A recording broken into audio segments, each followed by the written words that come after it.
Pode Aprender. O Pode Aprender é o seu espaço para debater temas importantes para a educação básica brasileira. Uma realização da editora Aprende Brasil. Olá, eu sou a Danaê Búbalo e trago comigo mais um episódio do Pode Aprender, o nosso bate-papo qualificado sobre a educação básica brasileira. Uma excelente oportunidade para a troca de ideias e muito aprendizado. Seja na sua casa, no carro, no alto-falante ou no seu fone de ouvido. Vamos juntos? Porque os estudantes com deficiência são um grupo que tem determinadas características, mas que não podem ser apreendidos a partir dessa característica específica que é a deficiência. Por quê? Porque todos nós temos a diferença, né? A diferença é o que faz com que cada um de nós sejamos sujeitos únicos no mundo, né? Mas nas relações, né, no currículo, na forma de trabalhar, isso vai ser construído um a um, e com bastante desconforto mesmo, faz parte do desconforto, porque a gente está falando de uma mudança, de novo, e eu friso, de paradigma. Livro aberto. A diversidade em sala de aula e a inclusão de alunos com deficiência enfrenta uma série de desafios nas escolas públicas e particulares brasileiras. Mas é uma discussão que não pode ficar restrita aos estudantes. A inclusão também deve passar pela equipe pedagógica e as escolas precisam estar preparadas para receber professores e outros profissionais com as suas múltiplas características. Das 45 milhões de pessoas com deficiência que vivem no Brasil, apenas cerca de 8.300 estão à frente das salas de aulas no país, de acordo com os dados do Censo Escolar e do Censo da Educação Superior. A baixa representatividade de docentes com deficiência apenas reflete a exclusão dos estudantes com deficiência deste ensino básico. Para ajudar a mudar esta realidade, o Pode Aprender hoje traz o tema Inclusão para a sala dos professores. Pega a caneta. Neste episódio do Pode Aprender, quem participa conosco hoje é a Mariana Rosa, mulher com deficiência, a mãe da Alice, jornalista, consultora no tema da inclusão e ativista dos direitos das pessoas com deficiência. Mariana, seja muito bem-vinda ao Pode Aprender e obrigada por aceitar o nosso convite. Eu que agradeço. Olá para todo mundo que está nos ouvindo. É um prazer estar aqui para conversar sobre esse tema. Bom, Mariana, para a gente começar o nosso bate-papo, como que o tema inclusão passou a fazer parte da sua trajetória? Bom, essa é uma pergunta delicada, né? Porque eu poderia dizer que foi depois do nascimento da minha filha que eu passei a ficar mais atenta para esse tema, mas a realidade é que o tema da inclusão nos atravessa desde sempre, né? A todos nós. Acho que a questão é se a gente está atento a isso ou não, se a gente está atenta a todas as populações e todos os grupos minoritários que estão sendo socialmente excluídos da sociedade, se a gente está engajado em alguma luta coletiva para mudar essa realidade. No meu caso, essa virada de chave aconteceu muito fortemente depois do nascimento da minha filha, em 2013, e aos poucos também eu fui me inserindo em vários debates, estudos e coletivos, né? Mais recentemente também me tornei uma mulher com deficiência, passei a integrar um coletivo de mulheres com deficiência chamado Coletivo Feminista Ellen Keller. Então foram marcos bastante importantes para me mostrar que não é um tema para o qual a gente não deve estar atento se a gente quer exercer a cidadania e quer viver num mundo com igualdade de direitos. Mariana, você se sentiria confortável a explicar para os nossos ouvintes qual é a sua deficiência? Sim, explico. A minha deficiência é na visão. Eu tenho baixa visão, tenho visão parcial no olho esquerdo e não tenho visão no olho direito. É um processo, em 2010 eu perdi a visão do olho direito e de 2017 para cá eu tenho tido alguma perda mais significativa no olho esquerdo. Bom, quando nós falamos em inclusão e diversidade, nós pensamos primeiramente na inclusão de alunos com deficiência e as suas características diversas. Agora, Mariana, como levar essa mesma discussão para a equipe pedagógica de uma escola? Eu acho que a primeira coisa é a gente entender que quando a gente está falando de inclusão, a gente não está falando só dos estudantes com deficiência, né? E eu explico por quê. Porque os estudantes com deficiência são um grupo que tem determinadas características, mas que não podem ser apreendidos a partir dessa característica específica que é a deficiência. Por quê? Porque todos nós temos a diferença, né? A diferença é o que faz com que cada um de nós sejamos sujeitos únicos no mundo, né? Irrepetíveis. Não existe ninguém como a gente, nunca existiu, nunca existirá, e a gente está sempre mudando. Então, quando a gente acha que inclusão é pensar só no estudante com deficiência, é porque a gente elegeu algumas características para dizer que elas desviam da norma, sendo que todos nós temos as diferenças, né? Então, é como se a gente dissesse assim, esse grupo aqui, ele é o diferente, e isso não é verdade. A gente sabe que a diferença nos compõe a todos, e não é possível a gente estabelecer qualquer tipo de hierarquia ou de agrupamento, né, a partir de um determinado critério, porque esse critério é arbitrário. Então, falando mais diretamente, né, quando a gente vai falar com a equipe pedagógica, a equipe pedagógica precisa compreender que a inclusão é o paradigma que vai possibilitar à escola acolher todos os alunos nas suas singularidades, inclusive os estudantes com deficiência. Mas por que eu estou dizendo todos os alunos? Porque independente de ter um estudante ou não com deficiência, o que a gente precisa mudar é o paradigma da escola. A escola que está acostumada a dar aula para um modelo de aluno, um padrão de aluno, e tudo aquilo que desvia desse padrão, desse modelo, fica ou excluído, ou deixado de lado, ou marginalizado dentro da escola. Então, quando a gente fala em inclusão, a gente está dizendo a escola tem que mudar a sua maneira de dar aula, a sua prática, o seu projeto político-pedagógico, o seu espaço, as suas relações, os seus tempos, e nisso ela tem que ser muito competente para dar conta de todos os alunos nas suas individualidades, inclusive dos estudantes com deficiência que são historicamente excluídos do lugar da escola comum. E qual é a importância para a comunidade escolar de uma equipe de professores diversa dentro de uma escola, Mariana? Eu acho que é importante porque cada pessoa que vem de um determinado grupo marginalizado, né, se ela tiver o compromisso com a luta coletiva, né, com a pauta coletiva, ela vai levar adiante essa convicção e esse compromisso de abrir espaço para que mais pessoas também ocupem aquele lugar. Então, por exemplo, quando a gente tem um professor negro no grupo de professores, e esse professor é um professor consciente das pautas raciais, certamente ele vai agregar uma perspectiva antirracista para o debate da escola, para o currículo. Da mesma forma, quando a gente tem um professor com deficiência, né? Certamente ele vai trazer, se ele for engajado na luta anticapacitista, ele vai trazer a perspectiva anticapacitista também para a escola e para o currículo. Esses lugares são importantes porque eles não são só uma representação de um grupo, né? Mas eles são a possibilidade da gente mudar a perspectiva da escola e do currículo a partir dos sujeitos que compõem esse lugar. E aí, compreendendo o fato de que cada pessoa é única e traz a sua perspectiva, né? É muito importante que a escola, para além de ter a diversidade no seu corpo de professores, que ela tenha uma gestão democrática, que ela ouça os professores, que ela ouça os alunos, que ela considere a participação das famílias e de toda a comunidade escolar na elaboração do seu projeto político-pedagógico, no seu currículo, em todos os processos que são da escola. E como que a escola, que está verdadeiramente preocupada com essa inclusão, ela deve se preparar para receber esses profissionais? Acho importante dizer que até bem pouco tempo atrás não era possível a gente pensar em professores com deficiência ocupando lugares de docência, seja no ensino básico, seja nas universidades.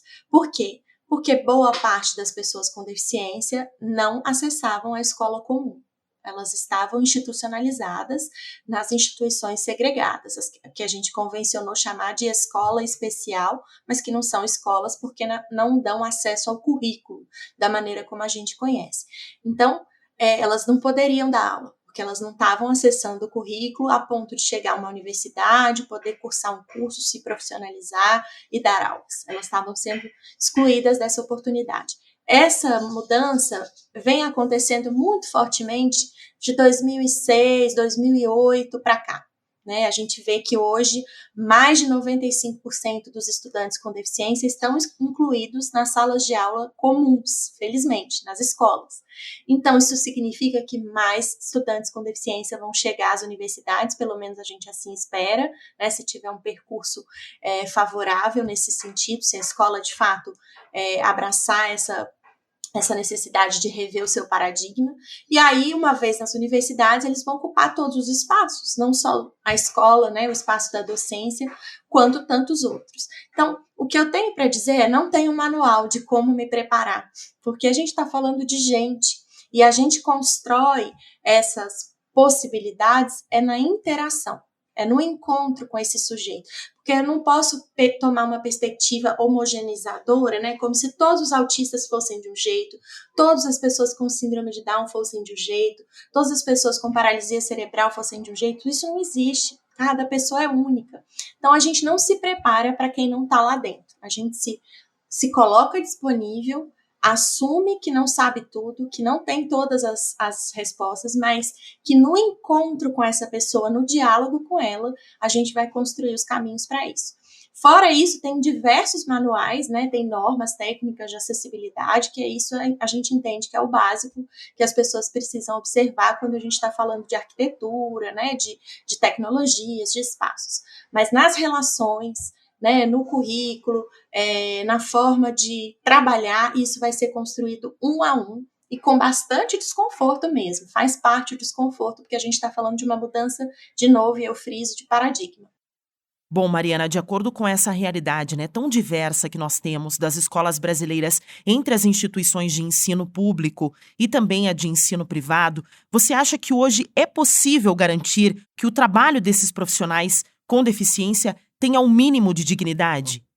É obrigação, não estou nem falando de possibilidade, né? É obrigação das escolas garantir isso. Agora, será que todas garantem, né? Será que enfim, eu entendo que a gente vive numa realidade que está em processo de mudança, né? Como eu disse, até muito pouco tempo atrás, essas pessoas não ocupavam o espaço da educação. Até 1970, 80, as pessoas com deficiência estavam segregadas, separadas do convívio social. Muitas estavam institucionalizadas, estavam em hospitais psiquiátricos quimicamente contidas por apresentarem comportamentos que desviam supostamente de uma norma. Então, é muito recente essa nossa possibilidade, esse marco civilizatório que traz a perspectiva dos direitos humanos, né? E por isso, é óbvio que não só as escolas, as universidades, mas todos os ambientes a gente encontra desafios, dificuldades e barreiras. Nós que somos pessoas com deficiência, convivemos com um ambiente hostil o tempo todo. Um ambiente que o tempo todo diz pra gente, aqui não é seu lugar. Por quê? Porque são ambientes que não foram pensados, e eu não estou falando só da estrutura, estou falando das relações principalmente. Não foram pensadas de maneira a nos conceber, a conceber pessoas com deficiência. E aí elas criam essa experiência da deficiência, né, o tempo todo, essa experiência de inadequação, de não poder fazer, de não poder participar, isso é criado socialmente. Se a gente pode criar isso, a gente pode criar o seu inverso, a gente pode criar ambientes em que as pessoas participem, em que as pessoas possam se sentir pertencentes, em que as pessoas possam se sentir dignas e por serem quem são e não por terem que provar uma suposta capacidade. Né?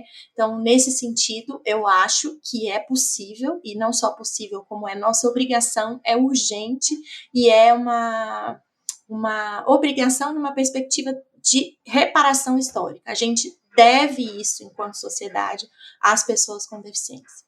Para encerrarmos, então, o nosso bate-papo de hoje, Como, Mariana, que a gente pode incluir essa discussão dentro das políticas públicas? Para a gente poder pautar política pública, a gente tem que estar organizado coletivamente, né? Não dá para a gente pensar em dialogar no sentido de incidir nas políticas públicas, né, na construção ou na revisão de políticas públicas, sem que a gente esteja organizado coletivamente. Individualmente, a gente consegue muito pouca coisa. Então, a gente precisa se organizar em associações, coletivos, partidos, enfim, todos os espaços em que a gente possa coletivamente entender que as barreiras, os desafios que nós enfrentamos, eles não são individuais, eles não são culpa, entre aspas, de ninguém especificamente, né? Quando eu falo das pessoas com deficiência, não é nossa culpa viver nesse mundo, né? Porque esse é um pensamento que existe ainda, as pessoas acham, ela vive a dificuldade porque ela tem baixa visão, ou a filha vive essa dificuldade porque ela tem paralisia. Não, nós não temos nada com isso, né? Essas dificuldades são produzidas socialmente em razão das barreiras que a gente encontra, em razão da ausência de cuidado, ou do cuidado estar distribuído de maneira desigual no mundo. Então, a gente precisa coletivizar para entender, puxa, isso acontece com outras pessoas, isso é um problema social, e enquanto problema social, isso também precisa ser resolvido numa perspectiva coletiva de sociedade. Então, eu incentivo, encorajo as pessoas a se organizarem. Se não tiver um grupo na sua cidade, um conselho das pessoas com deficiência, um grupo de pais, né, o Grêmio Estudantil, faça você mesmo. Crie uma associação, crie um grupo, mas engaje pessoas para que você possa ajudar a construir a realidade que a gente entende que é a justa para todas as pessoas. Para se inspirar. E no quadro Para se Inspirar de hoje, conheça a história do João Vitor Mancini Silvério, que é professor de Educação Física em Curitiba e nasceu com síndrome de Down. Sou João Vitor Mancini Silvério, tenho 35 anos, sou professor de Educação Física, dou palestras de motivação e superação aqui em Curitiba, Paraná. Eu escolhi justamente ser professor de Educação Física, primeiro, por gostar de esportes, e praticava desde pequeno natação, hipismo, equitação, futebol, tênis. A partir daí fui tomando um gosto pela área do esporte, que foi um incentivo a eu querer fazer o vestibular para a área da educação física. E os principais desafios que passei ao longo desse percurso foram os desafios, os preconceitos, mas soube lidar com tudo isso, através do apoio e do incentivo da minha família e minha própria determinação por ter conseguido concluir o curso superior e ir conquistando todas as outras coisas que foram aparecendo na minha vida. Ser professor, eu posso dizer, é uma consequência de tudo que eu lutei e acreditei. Para ingressar de fato no mercado de trabalho, confesso que não foi fácil, mas eu fiz com que se tornasse fácil, justamente priorizando as coisas boas, os apoios, os incentivos e minha própria determinação. Hoje, a minha rotina no meu trabalho é não só dar aula, mas também fazer chamada, avaliação e educar, no bom sentido, as crianças, ou seja, os meus alunos. Eu trabalho com diversas faixas etárias, desde o ensino fundamental até o ensino médio, tanto na piscina quanto na quadra. E aprendo também com os outros professores, assistindo a aula deles, onde soma para a minha vida profissional. E isso faz parte. E o que ser professor significa na minha vida? Significa se dedicar, se empenhar, fazer cursos, me especializar para eu aprender ainda mais. Isso tudo justamente veio para eu atuar na minha área. Eu amo a minha profissão, tanto que trabalho numa escola de ensino regular e inclusivo, no Colégio Integral aqui de Curitiba, Paraná, onde eu passei a maior fase da minha vida, desde estudante até hoje como professor. Esse colégio me abriu as portas para, de fato, eu atuar como professor de educação física. Muito obrigado. Múltipla escolha. Bom, chegamos ao momento do nosso podcast em que eu sempre peço aos nossos convidados para deixarem dicas para quem quiser estender o tema do episódio de hoje. Mariana, quais os filmes, os livros ou até mesmo os sites que os professores podem buscar para pensar na inclusão? Bom, acho que a principal dica é considerar que fugir desses cursos que existem por aí, que são muitos, que ensinam na perspectiva de uma determinada condição. Então, curso para aprender sobre autismo, curso para aprender sobre síndrome de Down, curso para aprender sobre paralisia cerebral e assim por diante. Isso eu estou dizendo, claro, numa perspectiva da educação, né? Então, esses cursos são muito difundidos no campo da educação, como se o professor que fizesse o curso fosse aprender a dar aula para aquele tipo, entre aspas, de gente, né? De novo, pessoas com deficiência não são um tipo exótico específico de gente, elas são gente como todo mundo, e o que acontece é que existem perspectivas diferentes que precisam nos acessar e a gente tem que ampliar o repertório para isso. Nesse sentido, eu sugiro que assistam o filme Creep Camp, ele está na Netflix disponível, é um filme muito interessante, é um documentário sobre um acampamento de pessoas com deficiência nos Estados Unidos, muito, muito interessante mesmo. Também tem um documentário disponível no YouTube, chamado Um Mundo Sem Corpos, em inglês, A World Without Bodies. É uma narrativa do nazismo, quando teve a ação de extermínio, né, a Action T4, de extermínio de pessoas com deficiência. Também tem um documentário atualmente na Netflix chamado Perdoai as Nossas Ofensas, de 14 minutos, sobre a mesma temática. Fora isso, tem os livros que eu acho, os autores, né, que eu acho que nos ajudam. Tem a Bell Hooks, que tem o livro Ensinando a Transgredir, que traz perspectivas que a gente pode assumir também quando a gente está falando de uma escola inclusiva. Tem os livros do Jacques Rancière, que são muito bons, O Espectador Emancipado e O Mestre Ignorante, é uma dupla de livros muito interessante. E tem o Vygotsky também, né, que é de 1920, mas é muito atual o que ele traz nos estudos da defectologia, como ele disse. Então, também surgiram para esse aprimoramento. Diversão para casa. E estamos chegando ao fim do nosso podcast de hoje, ao nosso episódio de hoje. Mariana, eu gostaria de agradecer muito a tua participação e também de saber quais são os seus contatos que você gostaria de deixar para os nossos ouvintes, para os professores que queiram estender a conversa de hoje, fazer uma troca de aprendizados contigo, conhecer um pouco mais da tua história. Quais são os seus contatos, Mariana? Nas redes sociais eu estou no Instagram. O arroba é @Mariana_Rosa_01. E o meu e-mail é rosa.mariana@uol.com.br. Eu tenho muito prazer de seguir essa conversa em outras oportunidades, seja aqui, seja por meio desses canais. Mais uma vez, Mariana, em nome do Pode Aprender, eu agradeço muito a sua contribuição para esse episódio de hoje. Eu que agradeço. Obrigada a vocês pelo espaço, pela oportunidade e espero que esse tema seja cada vez mais abordado para a gente contribuir para esse debate que é tão importante. Obrigada. E obrigada a você que nos acompanhou em mais um bate-papo qualificado sobre a educação básica brasileira. O Pode Aprender é uma realização do Aprende Brasil com produção da Banca do Podcast. Para comentários e sugestões, basta enviar um e-mail para aprendebrasil@positivo.com.br.